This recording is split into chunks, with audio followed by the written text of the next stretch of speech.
नमस्कार, capital TV देख रहे हैं आप। मैं हूं आपके साथ पूजा। ब्रेकिंग नाउ में बड़ी खबर आपको बता रहे हैं। अरविंद केजरीवाल एक बार फिर से कोर्ट पहुंचे हैं जमानत के लिए और इस बार उन्होंने दिल्ली की राउज एवेन्यू कोर्ट में जमानत याचिका दायर की है, जिस पर दोपहर के बाद सुनवाई होगी। तो वहीं दूसरी तरफ मनीष सिसोदिया को बड़ा झटका लग गया है। दिल्ली की राउज एवेन्यू कोर्ट ने मनीष सिसोदिया की न्यायिक हिरासत को 6 जुलाई तक के लिए बढ़ा दिया है। तो केजरीवाल के साथ साथ मनीष सिसोदिया को भी बड़ा झटका।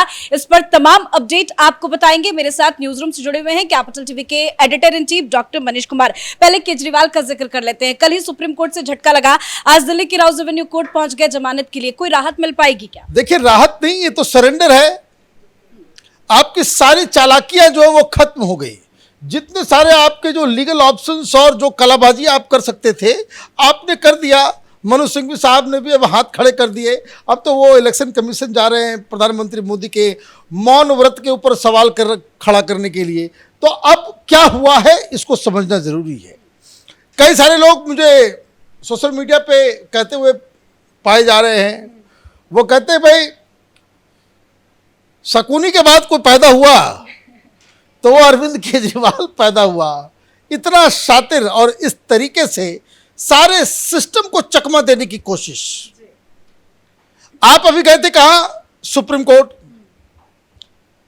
तो सुप्रीम कोर्ट किस लिए गए थे?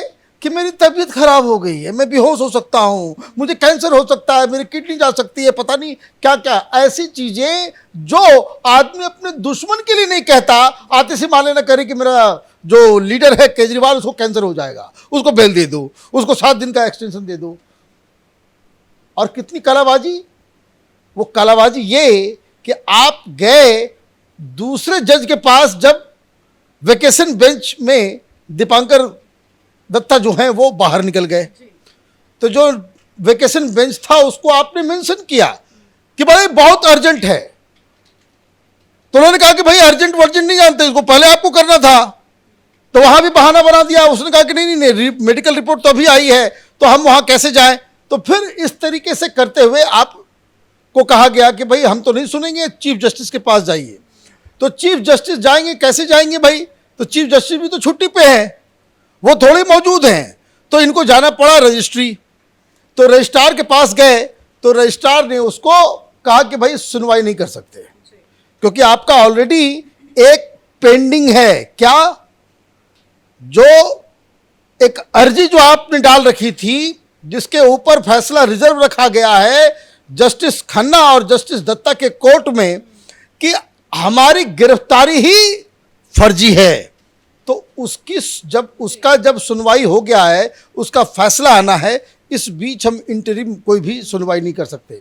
और ये भी समझ लीजिए, रजिस्ट्रार जो होता है वो जज होते हैं, कोई ब्यूरोक्रेट नहीं होता है। कल ये लोग सोशल मीडिया में फैला रहे हैं कि भाई देखिए सब कुछ मोदी के हाथ में है। तो क्या फैसला आना है वो तो तय होगा उस बात में। लेकिन अगर कॉमन सेंस की अगर बात करें, आप गए थे ये कहने के लिए कि भाई ये गिरफ्तारी ही फर्जी है, और फिर जब आपने चुनाव के लिए बाहर आने के लिए आपने अर्जी लगाई, तो जस्टिस दत्ता और जस्टिस खन्ना दोनों ने यह कहा था कि भाई आप लोअर कोर्ट क्यों नहीं जाते। जब इसकी सुनवाई हो रही थी कि हमारा जो ये सुप्रीम कोर्ट में, तो मनोज सिंघवी साहब ने कहा था कि भाई हम इसलिए नहीं जा रहे हैं क्योंकि अगर मैं चला गया रेगुलर बेल लेने के लिए, तो इसका मतलब यह है कि हम ये एक्सेप्ट कर लेंगे कि गिरफ्तारी गैर कानूनी नहीं है। तो चूंकि हम गिरफ्तारी को ही चैलेंज कर रहे हैं, इसीलिए हमने बेल पिटीशन जो नॉर्मल प्रक्रिया है वो हमने नहीं अपनाया, हम गिरफ्तारी को ही चैलेंज कर रहे हैं। तो जब ये सारी चीजें हो गई, जब रिजर्व रखा गया, तो उसी में एक हिंट था। हिंट ये था कि जज साहब ने कहा कि इसको हम बाद में फैसला सुनाएंगे, इन द मीन टाइम आपको जाना चाहिए लोअर कोर्ट और वहां बेल अप्लाई करना चाहिए। लेकिन फिर बीच में ये सब तिकड़बाजी हो गई। तो अब जब सारे रास्ते बंद हो गए, तो फिर जो नॉर्मल रास्ता है बाकी सारे लोग जिस पे जा रहे हैं कि लगातार बेल की सुनवाई राउज एवेन्यू तो कोर्ट इस नॉर्मल रास्ते से तो किसी को भी राहत नहीं मिली है, चाहे वो के कविता हो, मनीष सिसोदिया हो, किसी को भी राहत नहीं मिली, तो केजरीवाल को कैसे मिली? केजरीवाल को तो कतई नहीं मिलेगी। बाकी लोगों को तो मिल भी जाए, केजरीवाल को इसलिए भी नहीं मिलेगी क्योंकि जो बेल के लिए जो कंडीशंस होते हैं वो कंडीशंस सारे अनफेवरेबल हैं केजरीवाल के लिए और मनीष सिसोदिया के लिए। मनीष सिसोदिया 3 जुलाई तक के लिए चले गए, 6 जुलाई तक के लिए इनको कह दिया गया भाई जेल में रहिए, जुलाई खत्म होगा उसके बाद सुनवाई होगी, पता चले क्या है नहीं है। और आप क्या कर रहे हो, आप अभी भी आप देखिए जो बेल पिटिशन जो इनका जो दिया गया था और बाकी जो हाई कोर्ट और अब ये लोग जो मूव कर रहे हैं सब हर जगह, ये बार बार ये कह रहे हैं कि भाई बहुत स्लो चल रहा है, स्लो चल रहा है, और खुद ये तैयारी नहीं कर रहे हैं। ये टेक्निक है कि प्रोसेस को इतना लंबा कर दो कि जज जो है हार के कि भाई नहीं बहुत लंबा हो गया, 1.5 साल हो गया, चलो भाई अब दे देते हैं। इस तरीके से आप उस स्ट्रेटजी पे चल रहे हो। तो केजरीवाल के लिए क्या हुआ, केजरीवाल के लिए सुप्रीम कोर्ट का रास्ता बंद हो गया। आपने इलेक्शन के लिए बाहर गए तो उसमें जस्टिस खन्ना और दीपांकर दत्ता जो जजेस थे उनको भी अब रीथिंक करना पड़ रहा है, क्योंकि बाहर आकर के आपने जो शर्तें थी बेल की, इंटरिम बेल की, उस सब की धज्जियां आपने उड़ाई, आपने जरूरत से ज्यादा। और अब फिर आप कह रहे हो कि भाई हमको टेस्ट कराना, भाई टेस्ट कराना अभी करवा लो। तो आपको टेस्ट करवाना है चुनाव के बाद। भाई जान प्यारी है, चुनाव प्यारा है, और आपने आपके ही अंतर्गत आता है ये तिहाड़ जेल। वैसे तो हल्ला करते रहे तो वर्ल्ड क्लास हमने फैसिलिटी बना दिया है हर जगह, तो एक मोहल्ला क्लिनिक वहां भी खोल दो, वहीं पे सारा टेस्ट वेस्ट हो जाएगा तुम्हारा। अब ये सारी चीजें होने के बाद अब जो आज जो मनीष सिसोदिया को जो एक्सटेंशन मिला है, तो इनको मुझे लग रहा है कि जिस तरह से मनीष सिसोदिया लोग राउज एवेन्यू कोर्ट गए, हाई कोर्ट गए, सुप्रीम कोर्ट गए, सुप्रीम कोर्ट में भी नहीं राहत मिली, तो फिर रिव्यू पिटिशन डाला, रिव्यू पिटिशन भी रिजेक्ट हो गया, तो आपने क्यूरेटिव पिटिशन डाला।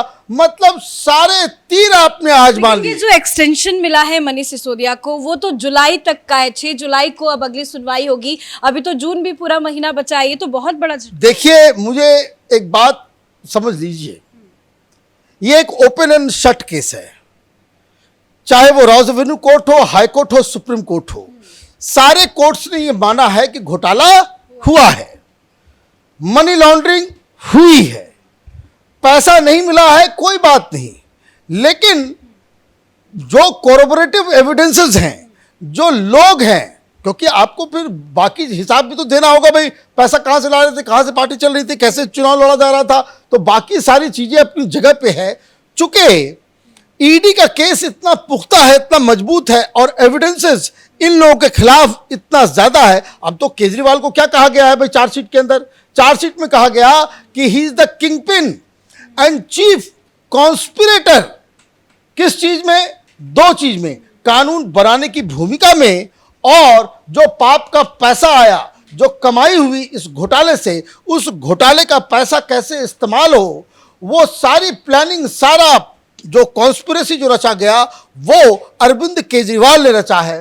तो जब एजेंसी इस तरह के सबूत देती हो तो आपको बेल मिलना तो नामुमकिन सा है, क्योंकि वहां जाकर के फिर आप वही भाषण देंगे, देश को बचाने के लिए हम जेल गए। भाई देश बचाने के लिए जेल गए हो तुम, शराब घोटाले में जेल में गए हो। आप ये कहो कि देखिए सिस्टम से लड़ रहा हूं तो मैं कट्टर ईमानदार हूं, ये लेवल प्लेइंग फील्ड नहीं है, ये ईडी और सीबीआई का गलत इस्तेमाल है, ये भाषणबाजी, मीडिया में इंटरव्यू जिसको आप एडवर्टीजमेंट देते हो उसके साथ बैठ के इंटरव्यू करके ये सब अनर्गल बातें तो कर सकते हो।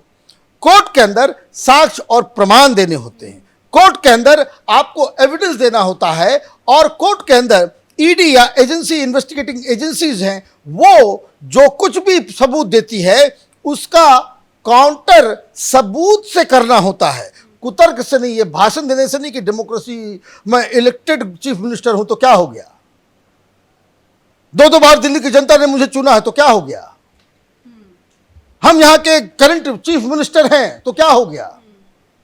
आप पाप करोगे, आप घोटाले करोगे, आप जुर्म करोगे, मनी लॉन्ड्रिंग करोगे तो आपको छोड़ दिया जाएगा। आपने भाषण का जिक्र किया तो केजरीवाल के भाषण को तो कोई भी अब सीरियसली नहीं लेता, लेकिन आज चुनाव प्रचार का आखिरी दिन है और पीएम मोदी ने पहली बार सीधा सीधा आम आदमी पार्टी पर हमला बोला है। 2-3 बड़ी बातें उन्होंने कही है। उन्होंने कहा कि शराब घोटाले के जरिए इन्होंने पैसा कमाया। उन्होंने ये भी कहा कि आम आदमी पार्टी कट्टर भ्रष्टाचारी पार्टी है और बार बार वो जिक्र करते हैं कि भ्रष्टाचारियों को बख्शा नहीं जाएगा, हमारी सरकार आएगी। तो इस तरह का पीएम मोदी का बयान और अभी नतीजे बस आने ही वाले हैं, ये किस तरह से झटका? देखिए, मुझे लग रहा है कि केंद्र सरकार को बहुत ही स्ट्रांग डिसीजंस लेने की आवश्यकता है। देश की जनता हैड इनफ। ये इस तरह के भ्रष्टाचारी, झूठ बोलने वाले एंटी नेशनल नेताओं के ऊपर जो पूरा कुचक्र है, इस चक्रव्यूह को कैसे भेदा जाए, इसके लिए सरकार को कुछ न कुछ करना पड़ेगा, ताकि ये लोग, आप ये देखिए, एक भ्रष्टाचारी है, उसको तमाम मीडिया, अखबार हो कि टेलीविजन चैनल हो, यूलोजाइज कर रहा है, कोई महान नेता आ गया। ये चोरी के आरोप में, घोटाले के आरोप में, मनी लॉन्ड्रिंग के आरोप में, हवाला के कांड में ये लोग जेल में जाते हैं, बाहर निकलते हैं, मीडिया ऐसी पागल हो जाती है जैसे लग रहा है कि कोई वर्ल्ड कप जीत के आया है।